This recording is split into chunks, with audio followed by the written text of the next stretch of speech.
Hello friend, मैं कुसुम राय। मैं अपने यूट्यूब चैनल पर आप सभी का स्वागत करती हूँ। दोस्तों, मैं एक छोटा सा सोहर का उठान गीत सुनाने जा रही हूँ। अगर आप लोग को अच्छा लगे तो लाइक सब्सक्राइब करना। माई के भायल बाहो लड़कवा मोर भैया वाला गैना। माई के भायल बाहो लड़कवा मोर भैया वाला गैना। सासू के भाईल बाहो लड़किया मोर सवतिया लगैना। सासू के भाईल बाहो बिटिया मोर सवतिया लागेला। माई के बानीला हो से ठौरा तारा घिउआ डाली के ना। माई के बानीला हो से ठौरा तारा घिउआ डाली के ना। सासू के बानीला हो से ठौरा तारावा शेर भर मरचा डाली के ना।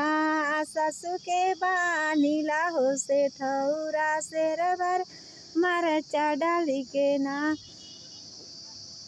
माई मोर खालिन से ठौरा तरवा घिउआ चुवे ना। सासू मोर खालिन से ठौरा मुहवा मरचा लागैना। माई के भायल बाहो बेटौआ मोर भैया वाला गेना। सासू के भाईल बाहो बिटिया मोर सवतिया लागना।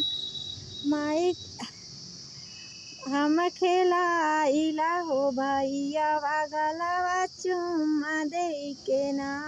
हथवा घुघुना दे के ना। हम खेलाइला हो सवतिया गलवा काटी काटी ना। हथवा बिछिया दे के ना।